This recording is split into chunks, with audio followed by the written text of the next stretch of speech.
Louvado seja o nome do Senhor Jesus.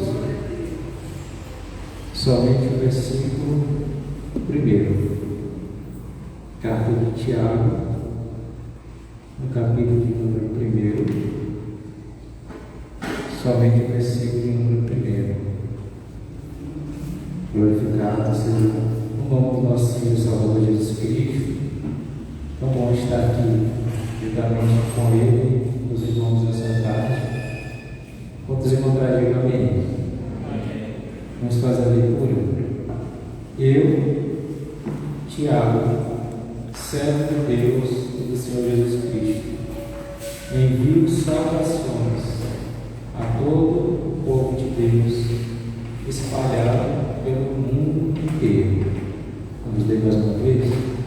Eu, Tiago, servo de Deus e do Senhor Jesus Cristo, envio saudações a todo o povo de Deus espalhado pelo mundo inteiro. Glórias a Deus. Louvado seja o nome do Senhor Jesus. Trata-se de uma carta, uma epístola, contida no Novo Testamento, com 5 capítulos. Nós temos a oportunidade de ler rapidamente, se desejarmos, em um dia, esta carta que Deus usa o seu servo Tiago. Mas, quem foi o Tiago? Quem foi o autor da carta de Tiago? Nós vemos aqui no capítulo 1. Tiago, ele foi o meio irmão de Jesus. Nós sabemos que Jesus ele veio de uma forma poderosa, nasceu através de uma virgem. Isaías vai dizer, e a virgem conceberá, mas lá para frente seu nome será Emanuel, Deus conosco. E Jesus, que ele veio de uma forma incomum para desempenhar o seu propósito, que era morrer por mim, morrer por você, e por causa dele nós estamos aqui, aprendendo mais acerca da sua palavra.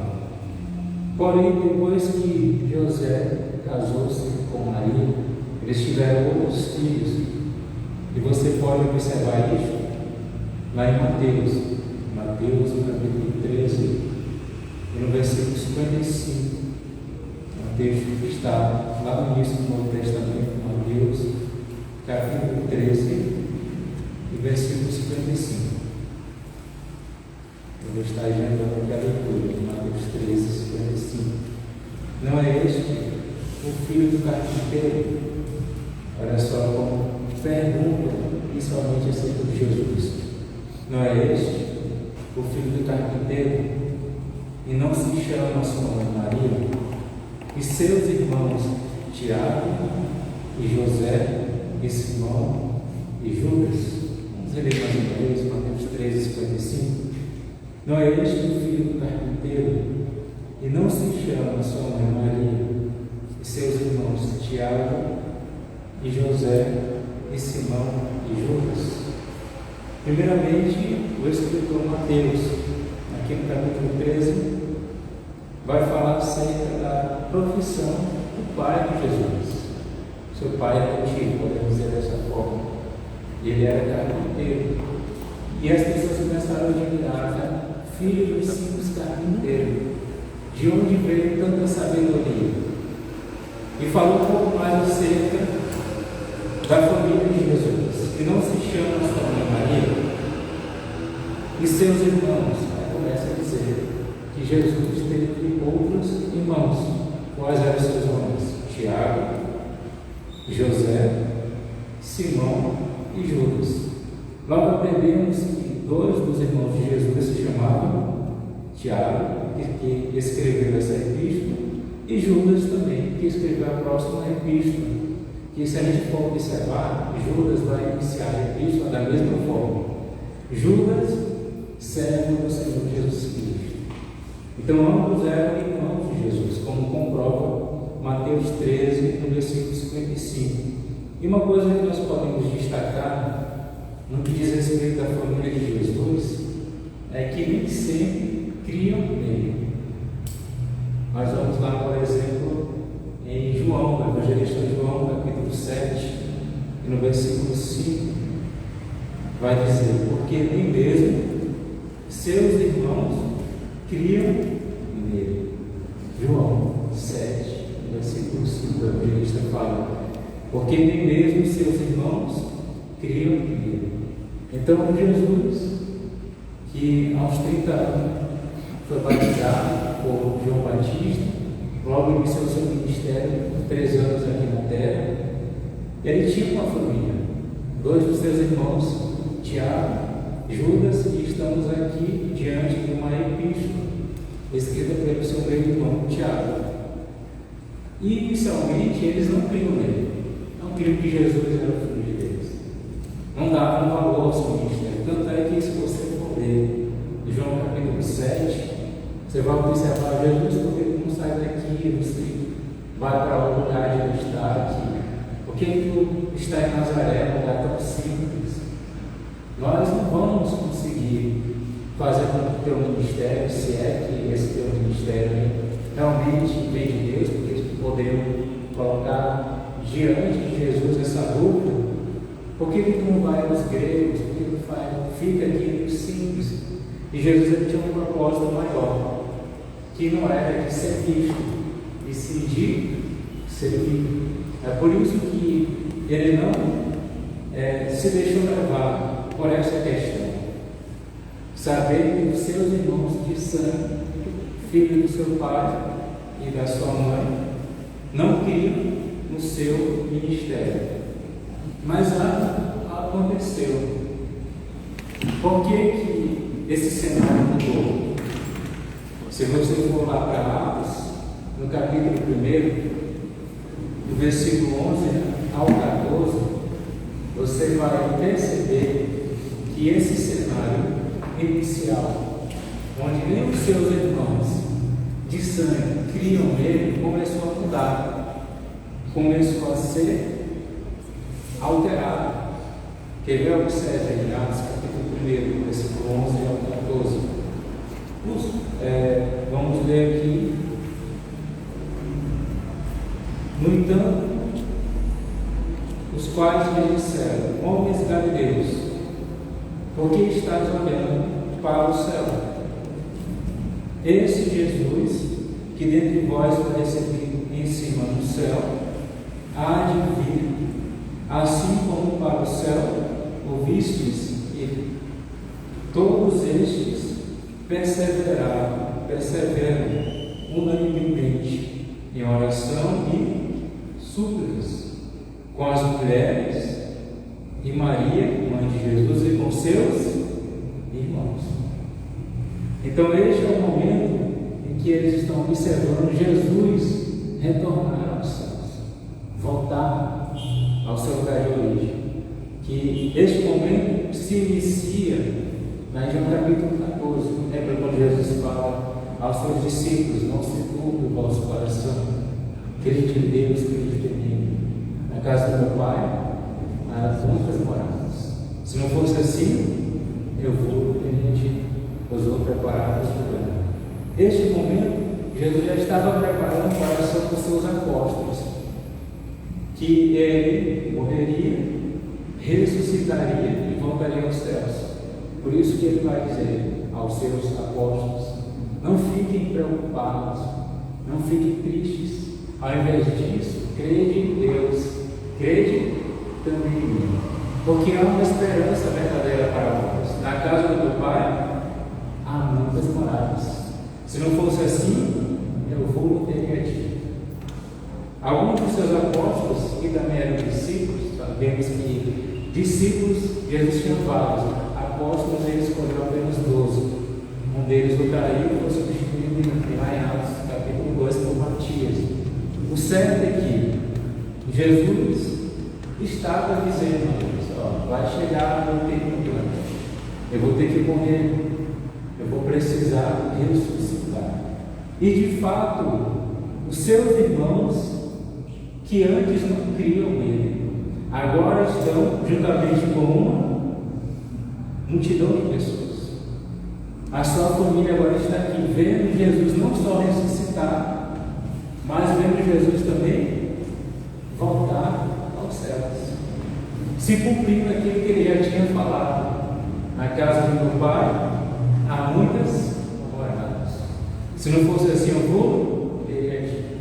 Então Jesus apresentou aos seus apóstolos e a nós também, os seus discípulos, a esperança verdadeira da vida eterna.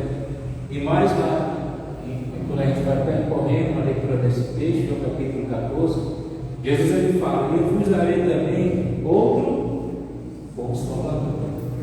Em outras palavras, resumidamente, até Jesus voltar, nenhum de nós vai permanecer órfão, nenhum de nós vai permanecer desamparado, porque o Espírito, conforme Paulo diz, ele habita em nós, dentro de nós. Jesus fala, aí no capítulo 14, ele estará entre vós e habitará dentro de vós.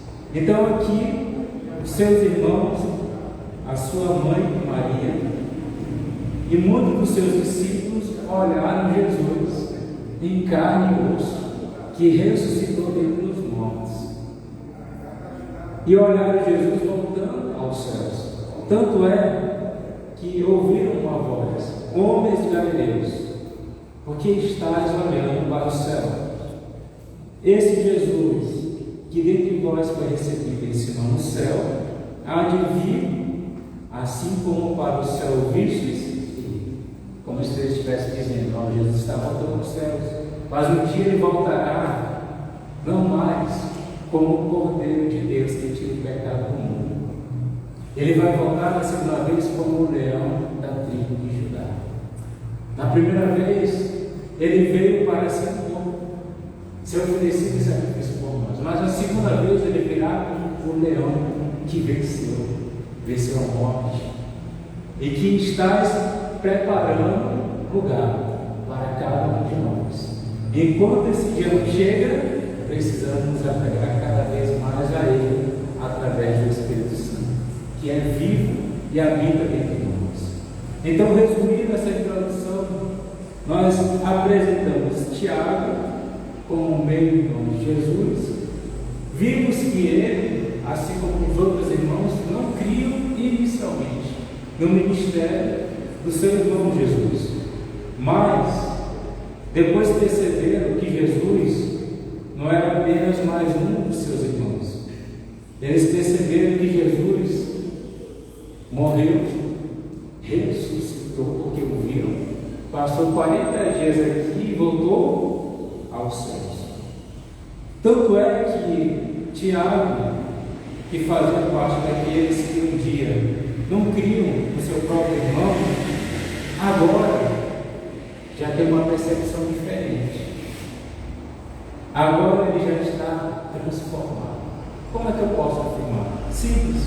Olha só como ele inicia a sua carta: eu, Tiago, servo de Deus e do Senhor Jesus Cristo. Por que ele não disse eu, Tiago, irmão de Jesus? Ele não era mais irmão, embora fosse irmão, vamos dizer, de pai e mãe, né? Sendo que Jesus ele veio de uma forma que nós não podemos entender. Mas aqui Tiago se coloca na postura de servo. Da mesma forma, Judas, quando inicia a carta, que também é provável que ele é bem irmão de Jesus, ele disse: Judas, servo do Senhor Jesus Cristo. Então, podemos entender que estes homens se tornaram servos. E é aqui que ele vai iniciar em Cristo. É aqui que ele vai dizer: eu sou apenas servo do Senhor Jesus Cristo. E eu quero enviar saudações a todo o povo de Deus espalhado pelo mundo inteiro. Essa carta chegou até nós.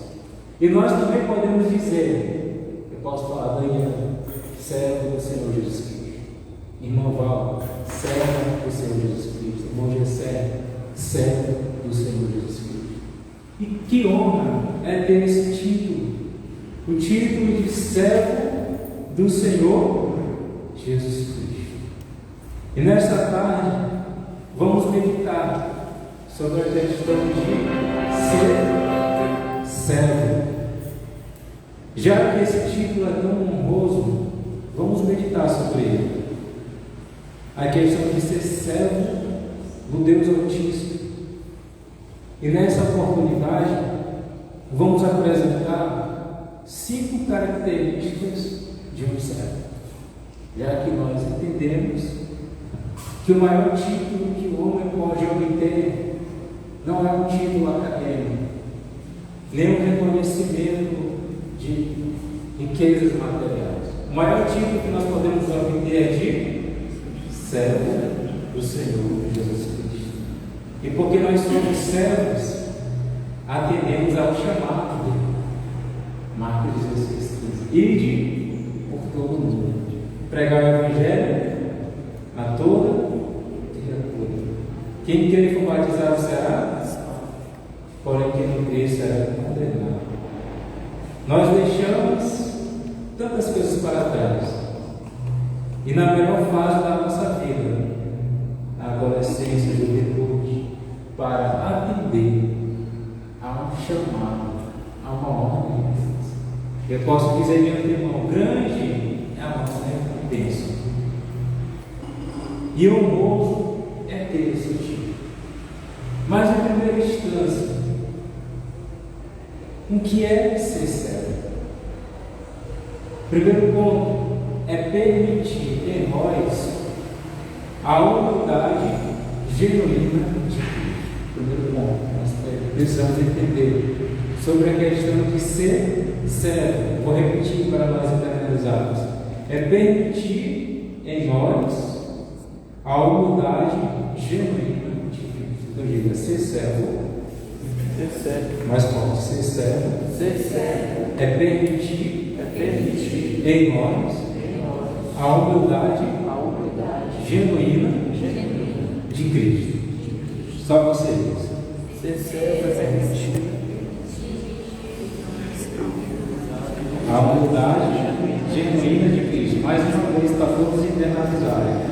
Ser servo é permitir em nós a humildade genuína de Cristo. Vamos abrir em Filipenses 2, do versículo 6 a 8, para contextualizar esse tópico. Filipenses 2, do versículo 6 a 8. Quando os irmãos procuram, eu posso até destacar aqui um pensamento de Tomás de Aquino. Olha só o que ele fala. A humildade é a base do serviço, e o serviço é a essência da humildade. Mais uma vez, para a gente internalizar. A humildade é a base do serviço, e o serviço é a essência da humildade. Quem falou isso foi Tomás de Aquino. Mas vamos ver o maior exemplo de humildade na história da humanidade. Filipenses 2, 6, 8, que diz que, sendo em forma de Deus, não teve por usurpação ser igual a Deus, mas esvaziou-se a si mesmo, tomando a forma de servo, fazendo-se semelhante aos homens, e, achado na forma de homem, humilhou-se a si mesmo, sendo obediente até a morte, e morte de cruz.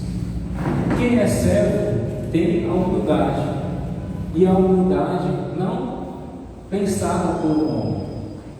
A maioria das ideologias de humildades que existem por aí são humildades que não são autênticas, que não são genuínas. Porque a verdadeira humildade se baseia não é em um tema, não é em um título, não é em uma ideologia, se baseia em Cristo. Ele é o nosso exemplo de humildade. Tanto que Paulo, quando escreve aos Filipenses, olha só como ele inicia: que sendo em forma de Deus, o que Paulo está dizendo? 100% Deus, totalmente Deus. Jesus não teve por usurpação ser igual a Deus, porque se tornou homem como nós, mas esvaziou-se Eu expliquei em outro momento essa parte aqui na nossa tradução. Bem aqui já está exprimindo a ideia do texto, esvaziou-se. Mas aqui se utiliza um recurso na figura de linguagem, né, para enfatizar a frase. Esvaziou-se a si mesmo. Olha só como é traduzido para as línguas originais, para tentar exprimir a nós como foi que Jesus, sendo Deus, se tornou servo. E o texto complementa, tomando a forma de servo. O que nos comprovou que um Deus se tornou servo? Paulo responde, quando ele se tornou semelhante a nós, fazendo-se semelhante aos homens. O que quer dizer isso? Sentir as nossas dores, perceber aquilo que a gente percebe, estar limitado a espaço. Se eu estou aqui, eu não posso estar aí atrás de mim. Nós somos limitados a espaço, tempo. Ninguém acorda às 8 horas da manhã, por exemplo. Eu já quero passar para o meio-dia. Não, você vai ter que respeitar o tempo, cronos, a cronologia. Você vai esperar da 8h10, 8h20, 9 horas até chegar meio-dia para você fazer algo. Que nós podemos planejar conforme o nosso tempo, que é cronológico. Então, ele se tornou limitado a espaço, tempo, e passou a ter necessidades como sentir sede. Ninguém pode passar o dia inteiro sem tomar água. Você pode desenvolver, por exemplo, pedra nos rins. Você não pode passar 3, 4 noites sem dormir. Você precisa descansar. Então Jesus, ele passou por tudo isso, se tornou homem. Mesmo sendo Deus, se tornou homem. E achado na forma de homem, como se não bastasse um Deus se tornar homem, ele ainda humilha-se. Mais uma vez, a figura de linguagem vai enfatizar: humilhou-se a si mesmo. Não bastando o fato de sair do céu e se tornar homem, humilhou-se a si mesmo. Mas o que conjecturou, o que confirma essa humilhação? Sendo obediente até a morte. O único que foi capaz de cumprir toda a Torá de Moisés, a lei de Moisés. Nenhum outro homem foi capaz de cumprir na íntegra. Ele foi obediente até o fim, não desistiu, até a morte, e morte de cruz. Não foi uma morte simples, não morreu de morte súbita, não, ele morreu de morte de cruz, tornando-se maldição. A Deuteronômio fala: maldito quanto aquele que for pendurado. Então, todas as vezes que a gente desejar em nosso coração se tornar um servo genuíno, precisamos observar a humildade de Cristo. Ele não precisava estar aqui, estava no céu. Deus se fez homem e não precisava morrer da forma como ele morreu, mas ele se permitiu. Isso provando a humildade. E essa humildade é que nós devemos galgar todos os dias. Porque ser servo é permitir em nós a humildade genuína que vem de Cristo. Quantos entendem? Diga amém. Segundo ponto, ser servo é não distinguir entre um serviço pequeno ou grande. Ser servo, que segundo ponto, é não distinguir entre um serviço pequeno ou grande. Terceira vez que é para você anotar ou internalizar. Segundo ponto, ser servo é não distinguir entre um serviço pequeno ou grande.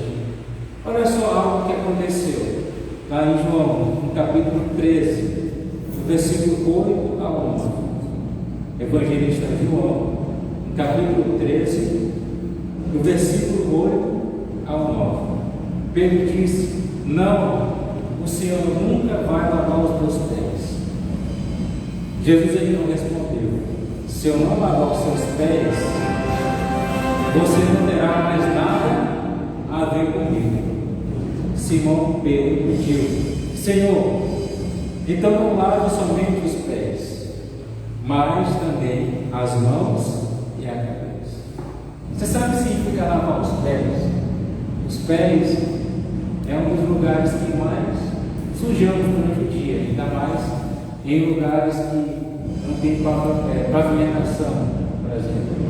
Muita terra, você vai sujar os seus pés.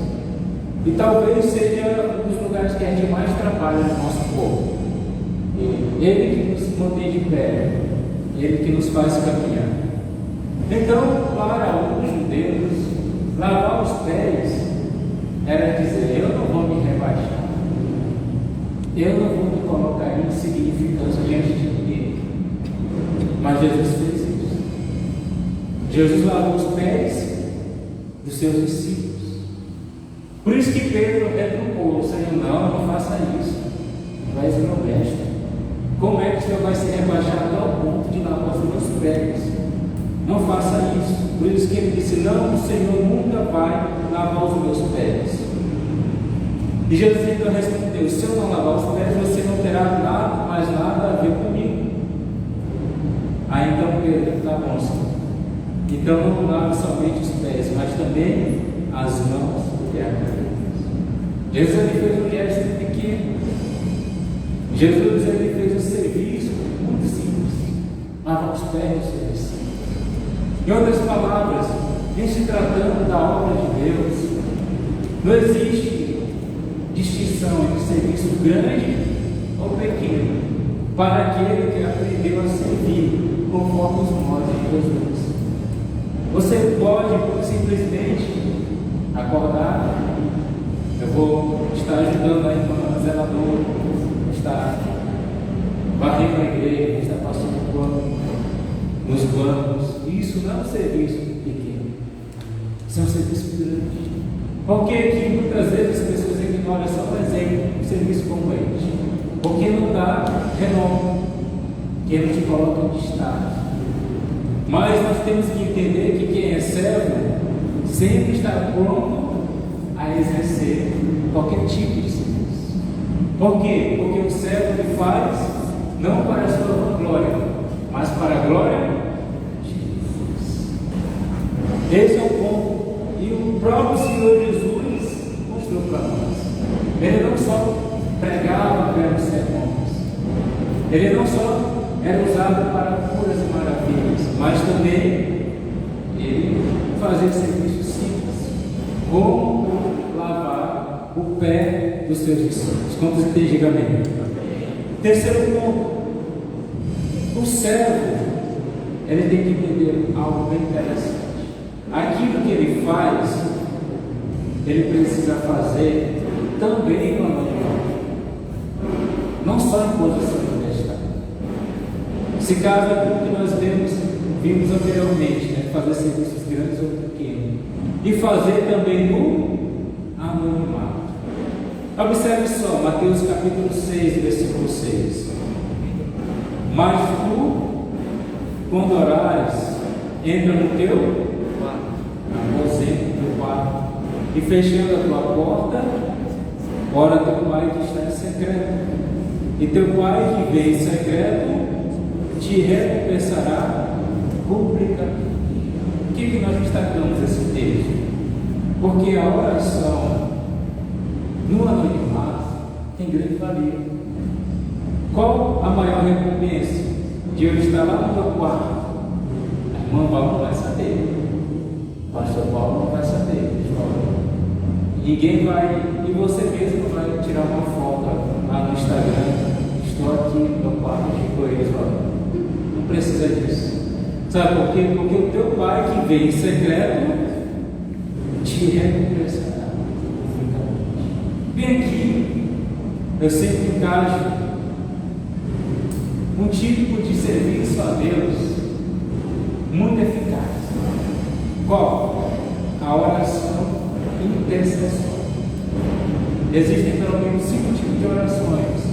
Vamos destacar a oração intercessória. Glória a Deus. E a oração intercessória, glória a Deus,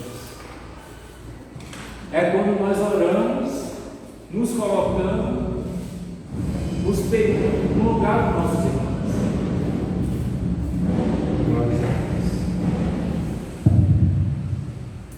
Louvado seja o nome do Senhor Jesus. Quando nós oramos, pensando no nosso próximo, como que se inicia a oração? Pai? Como? Pai nosso. Se o Pai é nosso, o pedido de oração do meu irmão também é meu. Preciso me preocupar. Meu irmão não está bem. Eu estou bem, mas meu irmão não veio hoje no culto porque ele está cometido com uma enfermidade. Aí eu vou lá no secreto do meu quarto e começo a orar por ele. Quem que vai saber? Às vezes nem ele vai saber. Mas eu falo de amor. Você ensinei para os seus líderes. Lembrar da irmã Paulo. Acordei 13 horas da manhã, não estou conseguindo dormir. Ninguém vai saber isso. Está se você mudar. Mas você se ajoelha diante de Deus. Senhor, agora que eu estou orando, eu lembrei da minha irmã Paulo, que está ali na frente do tabernáculo de oração. Dê força, dê graça, ajude. Dê sabedoria ainda mais, dê mais da tua presença. Isto é um ato de servir, não é normal. Você vai lembrar-se do seu pastor, você vai lembrar-se do seu irmão. E uma vez um pregador disse algo que me marcou. Esta é a razão, porque muitas vezes a gente não passa nem 30 minutos de joelhos, às vezes até menos, 10 minutos. Sabe por quê? Porque em alguns momentos, algumas vezes, a oração fica muito centrada em nós mesmos. Quer ver um exemplo prático? Senhor, abençoa o meu ministério, abençoa a minha família, abençoa a minha vida, amém. Não dá nem um minuto. Mas começa a dizer, Senhor, abençoa o ministério do Bom Jesus. Abençoa a vida do mundo. Aí você vai se lembrar de pelo menos 15 pessoas. Senhor, abençoa a vida do irmão João, do irmão José. A oração vai ficar mais longa. Então a intimidade com Deus também vai aumentar. E isso nós fazemos no anonimato. Só um exemplo. Interceder no anonimato. É um serviço a Deus. Nós podemos praticar. Aqui você não vai ter holofotes, mas você vai ser recompensado publicamente por Deus. Teve um pensamento, Agostinho de Hipona, ele fala assim: o serviço ao próximo é uma das formas mais elevadas de amor a Deus. Vou repetir: o serviço ao próximo é uma das formas mais elevadas de amor a Deus. Deus ama quando a gente serve no anonimato, porque Ele sempre vê. Quarto ponto: o que é ser servo? É não permitir que os sentimentos controlem o nosso serviço. Diga após mim: não permitir que os sentimentos controlem o nosso serviço.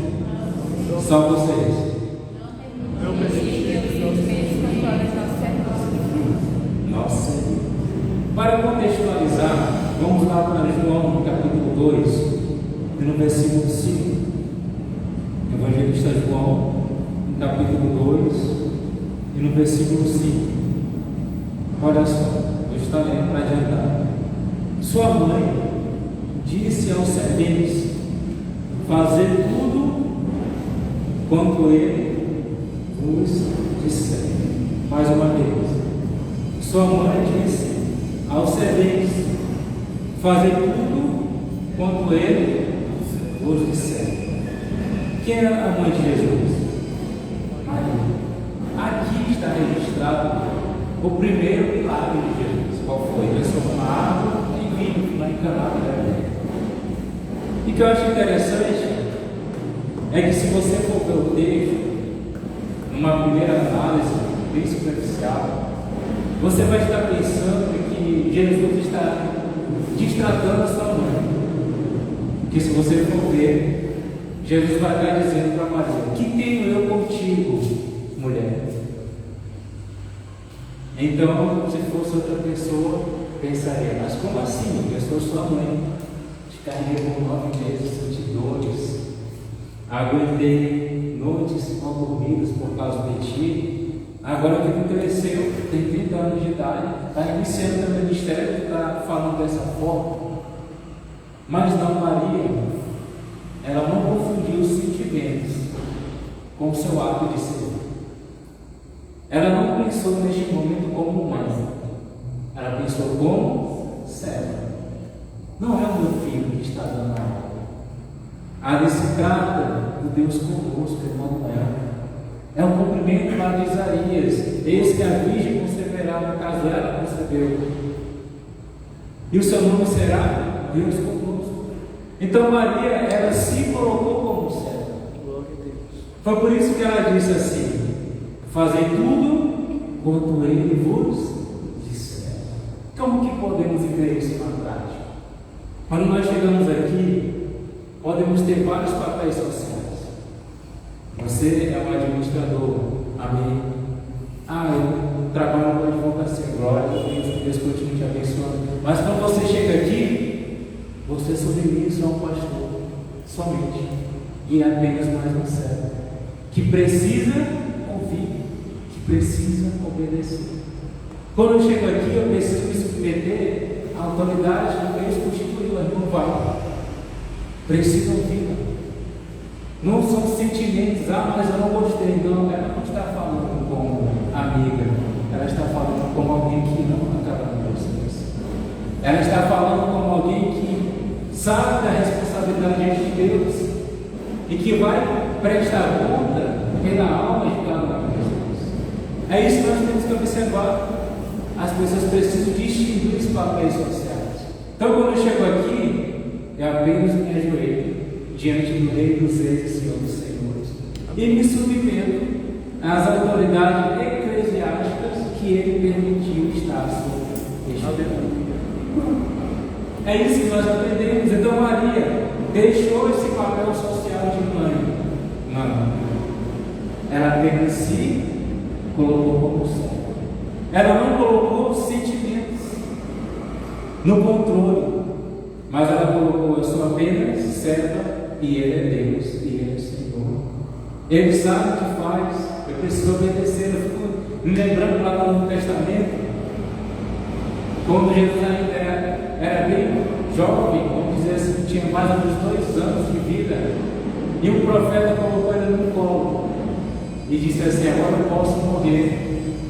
Porque eu já vi a esperança, não só para Israel, mas para todo mundo, porque é a promessa de Deus, é o Messias, aquele que viria. Olha só, ele era um profeta, estava buscando a Deus e agora estava diante do recém-nascido.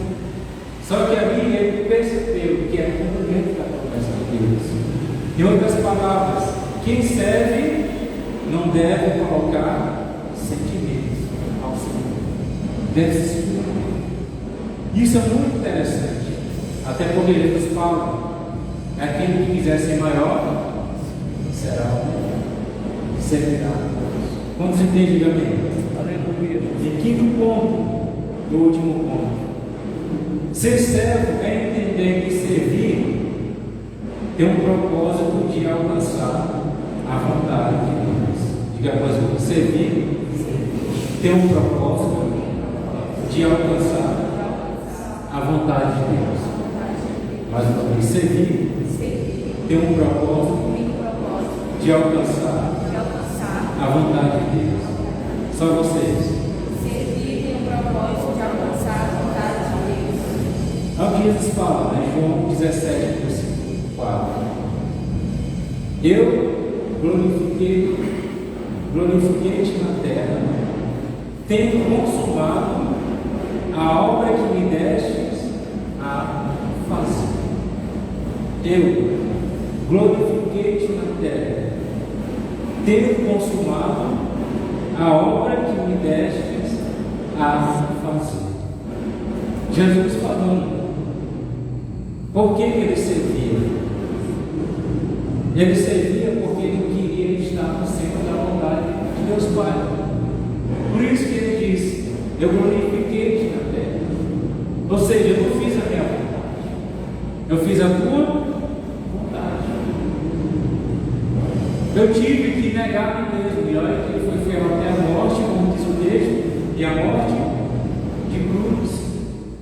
E ele disse assim: tendo consumado a obra que me deste para fazer.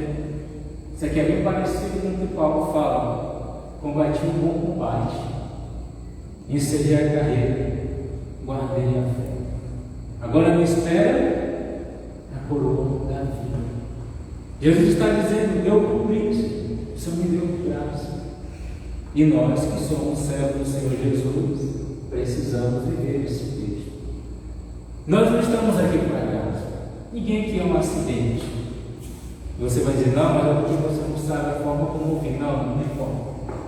Jesus sempre teve um propósito na minha e na sua vida, desde o seu nascimento. E qual é o maior propósito? Glorificar a Deus aqui na terra. Aleluia, Jesus. A gente não nasceu para ser escravos do pecado. Não. Nós não nascemos para causar problemas, não é isso. Nós nascemos com um propósito maior de glorificar. E uma forma melhor de glorificar a Deus do que aceitar o chamado para ir, para pregar, para ser instrumento de Deus. E um dia, vamos dizer como Jesus, nós consumamos, nós encerramos a carreira, nós guardamos a fé, porque o Senhor nos deu obras a fazer, nós a fizemos. Isso me faz lembrar dos talentos. Deus nos deu os talentos, e nós não podemos enterrá-los. Até porque, quando Deus te dá um talento, não é para você. Esqueça isso. Se Deus te deu um talento para pregar, não é para você mesmo. É porque muitas pessoas, através das palavras que Deus já colocou no teu coração, serão edificadas e se aproximarão mais de Deus. Ah, Deus me fez ter um talento para cantar. Não pense que é para que as pessoas te aplaudam, uma voz bonita. Não é isso. É porque através do louvor que Deus colocou nos teus lábios, pessoas serão tocadas, curadas e transformadas no nome de Jesus. Há um talento para administrar. Não pense em você que é só para você mostrar posição de destaque, mas é para entender principalmente que se Deus te deu esse talento, é porque Ele precisa de pessoas para organizar a sua obra e para que o seu nome seja glorificado. Você não vai servir-nos para a glória de Deus.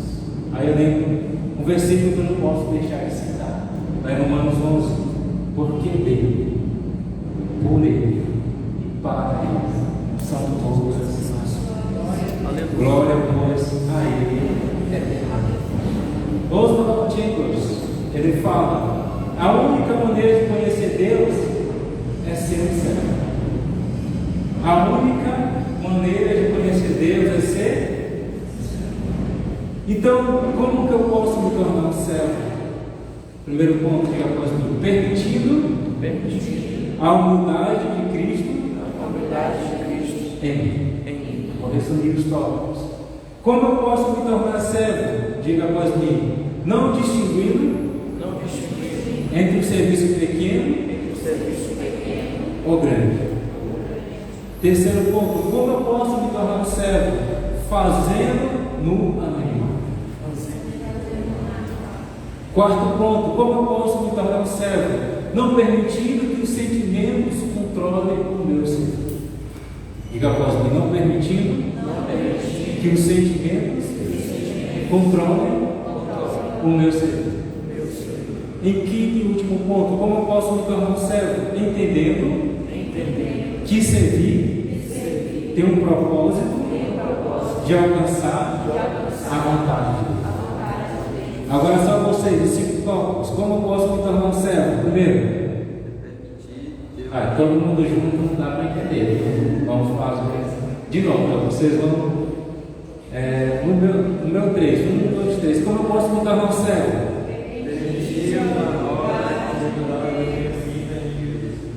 Pronto, permitindo de nós. Isso, mas agora vão internalizar a humildade de Cristo. Segundo ponto: como eu posso me tornar um servo? Só vocês? Não distinguir entre o trabalho pequeno e o trabalho grande. Isso, não distinguindo entre um trabalho grande ou um trabalho pequeno. Vocês anotam aí que já vão perguntar de novo. Terceiro ponto: como posso me tornar um servo? Fazendo as coisas no anonimato. Fazendo as coisas no anonimato. Quarto ponto, como posso me tornar um servo?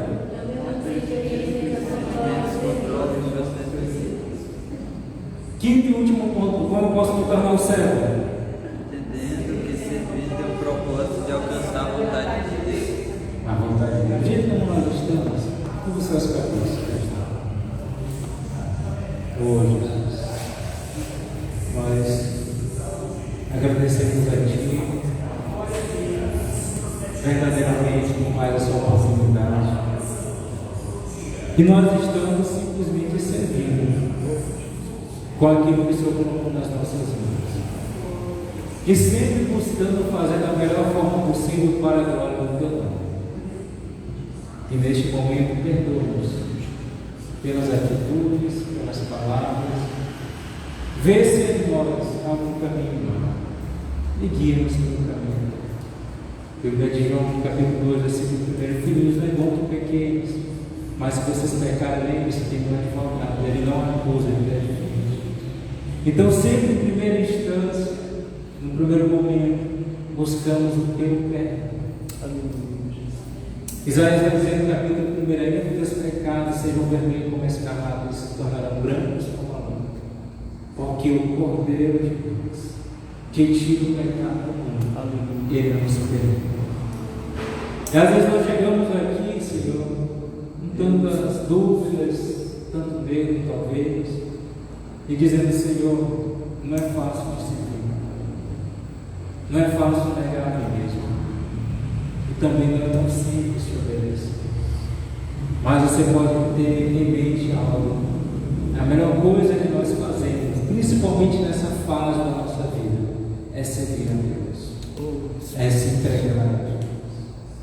Ó Deus, junto com os meus irmãos, te pedimos graça, te pedimos misericórdia.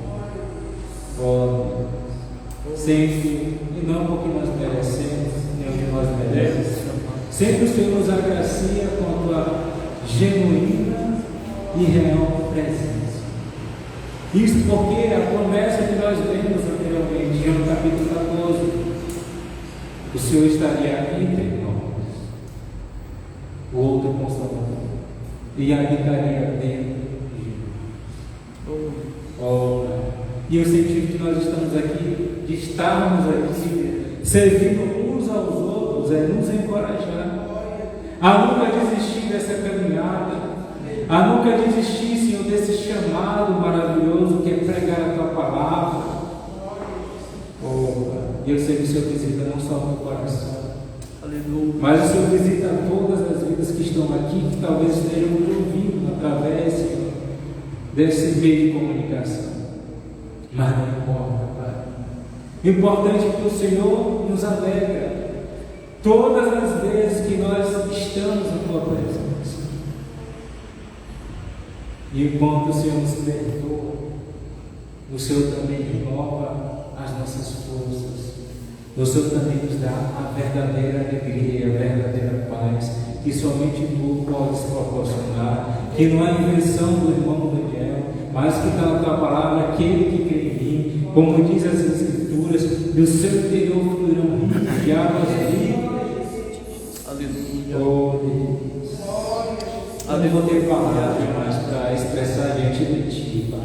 Mas o meu irmão está expressando-se diante de Ti nesta hora, através da glória a Deus, através da abertura, através da sua oração silenciosa que Ele tem colocado diante de Ti. E juntos, Pai, nós clamamos e fazemos como o profeta